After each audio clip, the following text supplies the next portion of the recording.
Para quem não sabe o que é o Filho do Fogo, o que é o Filho do Fogo, na verdade, é baseado em fatos reais, né? Então, eu pego elementos ali da minha infância, da minha adolescência, em que eu tinha uma carência muito grande de pertencer a algo, acho que todo adolescente tem isso, né? E, de repente, eu não encontrei isso na igreja, que eu imaginava que a igreja seria um celeiro de amor. A minha primeira experiência com a igreja não foi positiva, foi negativa. Olharam muito a minha aparência da época, né? Mas por quê? O que eles falavam? Sei lá, eu passei em frente a uma igreja e tinha uma placa enorme, todos são bem-vindos. Aí pensei, menos Daniel Mastral. Pois não era o Daniel Mastral, mas assim, eu entrei. Eu tinha o quê? Os 16 anos. Mas é aquela coisa, era metaleiro, sabe? Tinha o cabelo mais comprido. Então, a aparência minha destoava daquele segmento, entendeu? Que era mais tradicional. Né? Eu usava aqueles braceletes cheios de ponta, tipo de punk, né? Então, pegava a jaqueta, colocava em água sanitária para desbotar, aqueles brochinhos de durepox, né? De rock, mas tudo durepox, né? Aquelas botinas da Birello, né? Não sei se vocês lembram. Só que da minha época vai lembrar isso. Né? Feito com sola de pneu. A sola era de pneu, durava uma eternidade. Aí eu entrei, né? Foi uma clareira à minha volta. Eu não senti amor nenhum ali. Né? As pessoas estavam preocupadas. Aí o pastor, sabe como é que é? Mania de igreja, né? Olhe para o seu irmão e diga que ele é amado. Assim, as pessoas falaram para o protocolo, você é amado, mas não senti amor. Né? Então, a minha primeira experiência foi muito negativa e eu criei um preconceito em relação ao sistema religioso. E continuei minha busca, e aí acabei entrando em contato com uma seita satânica que acabou me abraçando. O que te seduziu para ir para o Satanás? Assim, o que você falou? Puta, isso é legal para caramba, é uma curiosidade Satanás! Mesmo. Me atraiu primeiro porque, assim, a ideia que eu tinha, meu pensamento... Esse cara é muito engraçado, cara. O que você atraiu no Satanás? A bruxa de 71 não era o cachorro da bruxa? Porque quando você fala em Satanás, inicialmente dá vontade de fugir. Mas tem uma atração, deve ser legal, é interessante uma astral. Os caras devem te convencer que Satanás não é bom, sim, uma lavagem cerebral.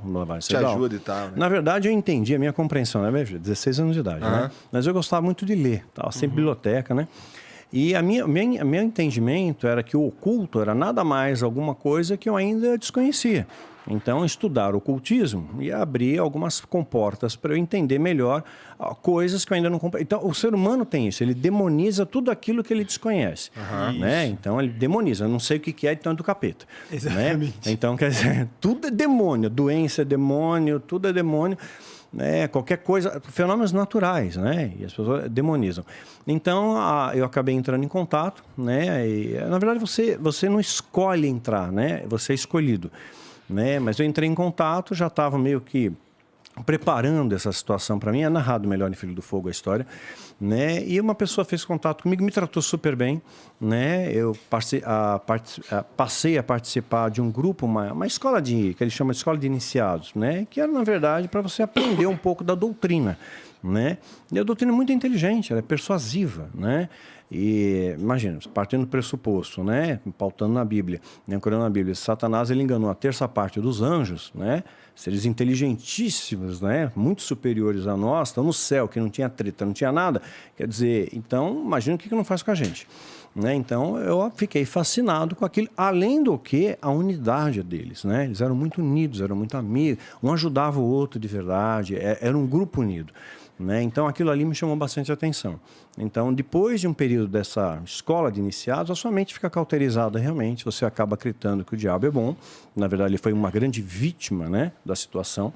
Né? Então, ele não era o mal de todo, né? Mas ele era uma vítima, né, de um pai cruel, porque muitas vezes as igrejas ensinam assim, um Deus cruel, punitivo, vingativo, que te condena a eternidade para o inferno, por uma besteira que você fez aqui na Terra. Vai? Quer dizer, você viveu 30, 40 anos, aí você fez uma bobagem, eternidade no inferno. Quer dizer, é desproporcional, né? Parece um pouco desproporcional, se a gente tem uma dosimetria de pena, lógica, nós, humanos limitados, imagina Deus, né?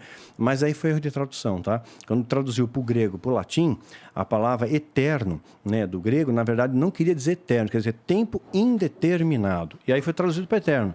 E as pessoas acreditam nisso. Então, conflita, né, com o amor de Deus. Então, eu, na época, não desconhecia isso, realmente achava que Deus era injusto, cruel, castigava, punia, né? Então, e o diabo não, né? O diabo era do bem, cara, sabe? Ele era vítima, era que nem eu, porque eu me sentia marginalizado da sociedade, né? Então, pô, o diabo também foi marginalizado, criou uma empatia, né? E aí depois você vai entrando... Mas até onde você contou, parece bem bom ir até o negócio do Satanás. É todo mundo se ajudando. Qual que é o problema disso? Vai mais pra frente a história? Vai mais pra frente, lógico. Tô aqui, eu rim, não quero dar spoiler para o livro, né? Mas, né, mais que todo mundo se adiante, ajuda. mais É adiante eles vão exigindo coisas graduais de você, né? Então, quando eu fiz o ritual de iniciação, né, eu me senti muito bem naquele ritual, porque você tem todo um preparo, né? Você toma uma poção com ervas, e eles são ervas consideradas ervas sagradas, você já deve ter ouvido falar disso também, né? Ervas sagradas, né? Que assim, alteram o seu estado de consciência. Depois eu entro. Né? Faz com que você consiga romper algumas membranas do nosso mundo aqui, permeando outras dimensões. São essas ervas sagradas. Claro, vai depender da dose, etc. Então, fazia uma misturinha lá, né? E você tinha esse aumento da sua percepção sensorial e você podia contemplar melhor esse mundo espiritual que nos cerca. E aquilo ali era uma experiência legal, né? Eu gostei daquilo, eles tomavam aquele negócio e tinha que fazer um jejum antes, porque, por exemplo, comer carne, né, te ferra, porque demora o processo digestivo. O Rodrigo, né, também tem uma pira com carne, não tem? Eu não posso comer carne, eu sou alérgico. Tu é alérgico? Sou alérgico. Pois mas dilata o processo, você gasta muita energia, então você tem que ficar uns 3 dias ali numa dieta específica para que aquela poção faça efeito, né? Então, para que as ervas sagradas façam efeito. Aí tem um monte de coisa e tal. E aí, quando termina o ritual de iniciação, claro, tem uma série de detalhes, por isso que é ritual, rigoroso.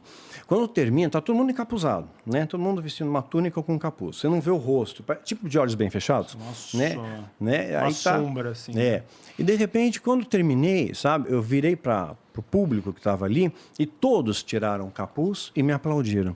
Eu me senti muito bem, me senti acolhido pra caramba, sabe? Eu faço parte de uma família agora, né? Então, começa assim, claro, né? É persuasão, né? Acolhimento profundo. Claro, é um bicho inteligente. Aos roqueiros, né? Aos então, roqueiros expulsos da sociedade. Exatamente, então me senti acolhido. E realmente ajudava em muitas coisas e tal. Só que vai aumentando o grau de exigência, gradualmente. Para que você tenha poder, o poder fascina. Né? Então, mais do que o dinheiro, você anela poder, né? Porque o dinheiro eles te colocam numa empresa lá que o diretor faz parte da organização, você tem uma ascensão meteórica, você acaba ganhando dinheiro. Mas o que mexe mesmo é o poder, né? O poder mexe. Os rituais são pagos? Não. Não. Para não. entrar na Irmandade é só fazer lá, não tem que pagar. Não tem que pagar. Na maçonaria é pago. Você sabe que me chamaram para ser parte da Globe, grande loja brasileira. Me chamaram pela internet ou chamaram presencialmente? Não, eu recebi uma carta. Ah, é? Me acharam, não sei aonde. Eu estava trabalhando, e isso foi em 2004, precisa 2005. de recursos para manter digamos, a instituição. Me pediram R$1.000. Né? Mas é uma coisa voluntária. Mas né? era roupa, joias e o acesso à loja. Eu falei, não quero não, obrigado. Não, eu já conhecia, né? Então, o rito escocês, rito Koimish, Mirain, todos os ritos, você tem acesso. Você vai na editora Madra, você compra os livros, você já sabe muito bem o que acontece. O fato Mas é superficial, eles não podem revelar a verdade, aí nós estamos lascados. Ali, vamos lá, o que acontece na maçonaria é diferente das impressões. Existe o conhecimento, existe mais o lobby, existe mais o contato entre troca de cartões, favoritismo. Então, eu conheci pessoas que ajudam. Você não vê maçom passando necessidade, um ajuda não de verdade. Mas também tem pessoas que morrem, a maçonaria vai lá e arranca tudo o que ele conseguiu em vida depois que a maçonaria deu. Isso eu já vi acontecer. Sim. Eu vi acontecer, não é história, não. Mas eu conheci pessoas que, o cara não tinha nada, depois de 10 anos o cara estava muito bem de vida, cheio de contratos de trabalho. Exatamente. Na mídia. E, eu perguntei para ele, o que aconteceu? Ele falou, virei maçom, rito escocês. Tá bom, quer virar? Não, obrigado. Não é uma questão de eu não quero obrigatoriedades na minha vida. Você tem que frequentar a loja 2, 3 vezes por semana, fazer muito lobby político, e eu sou péssimo com lobby político.